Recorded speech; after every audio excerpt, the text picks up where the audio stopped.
Chers téléspectateurs, nous vous remercions de ce que vous faites à nouveau votre propre opinion en écoutant non seulement la voix des médias du mainstream, mais aussi des contre-voix comme celle de notre site Mur des Lamentations. Aujourd'hui, nous évoquons le danger viral le plus récent en Afrique de l'Ouest. Nous avons déjà abordé le sujet de la prétendue épidémie d'Ebola le 21 août 2014.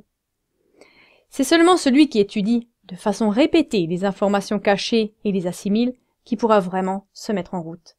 Et alors il voudra aussi participer de façon pratique aux changements nécessaires. Mais qu'est-ce qu'on peut faire contre de tels agissements contraires au droit international? Une personne qui vient de se mettre en route nous a écrit. Tout est très clair, mais maintenant la question est que faire? Où est le chemin qui aboutit au bon résultat?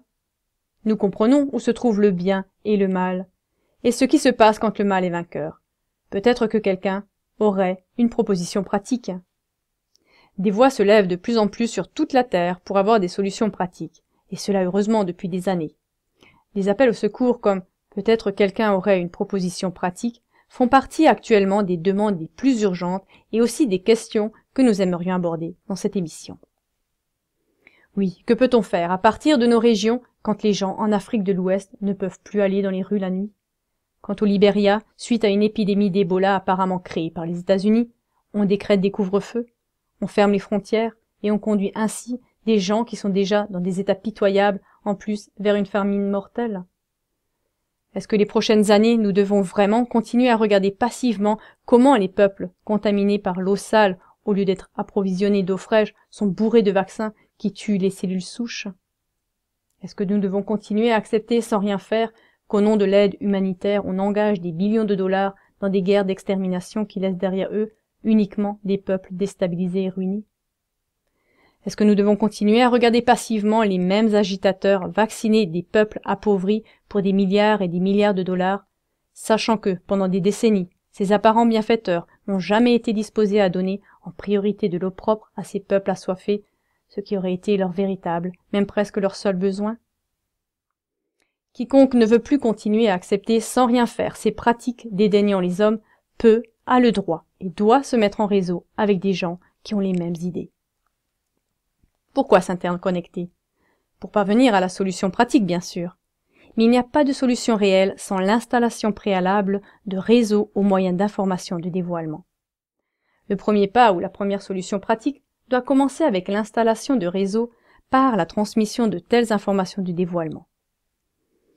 Dans un premier temps, une minorité de personnes informées doit sortir de la majorité des informés. Ensuite, cette minorité informée doit devenir une minorité agissant de façon pratique. Elle travaille avec le but de gagner cette majorité toujours désinformée. L'expérience prouve que l'homme individuel ne fait rien bouger. Les très grands crimes sont commis par des gens ou groupes d'hommes qui n'ont rien qu'un sourire lassé pour les courageux combattants solitaires. Les très grands criminels de notre temps se sont interconnectés en prévention jusqu'aux plus hauts cercles gouvernementaux et judiciaires, c'est-à-dire qu'ils sont étroitement liés. C'est seulement ensemble qu'on peut encore vraiment faire bouger quelque chose. Mais l'installation de ce réseau par la voie de l'électronique, c'est-à-dire par Internet, a ses limites. Notre site, en langue allemande, a déjà été bloqué 14 jours par YouTube à cause de notre contre-voix anodine sur le sujet de la vaccination, et avec la menace d'être bloqué pour toujours s'il y avait d'autres infractions comme celle-là. Nous répondons toujours à la question « Que faire ?» Où est le chemin qui mène au bon résultat? Notre opinion est que le chemin qui mène au bon résultat est l'installation d'un réseau indépendant d'Internet. Car la censure totale contre les services de dévoilement, comme par exemple notre site et bien sûr d'autres encore, est planifiée et est proche. Nous prions donc tous ceux qui sont disposés au changement de former leur réseau indépendamment d'Internet. Ceux qui veulent rester en contact avec nous, même après une censure d'Internet, peuvent le faire en participant à notre sondage. Vous trouverez ce lien sous cette vidéo.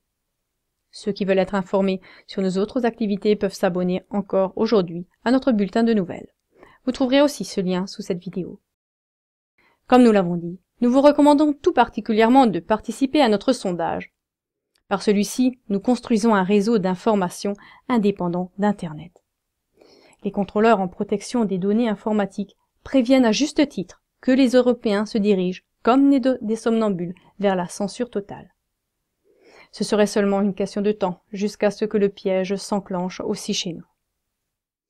De notre côté, nous avons pris en compte cet avertissement et nous formons déjà ce réseau indépendant d'Internet. Nous nous réjouissons de ce que vous participez et de ce que vous restez avec nous, quoi qu'il advienne.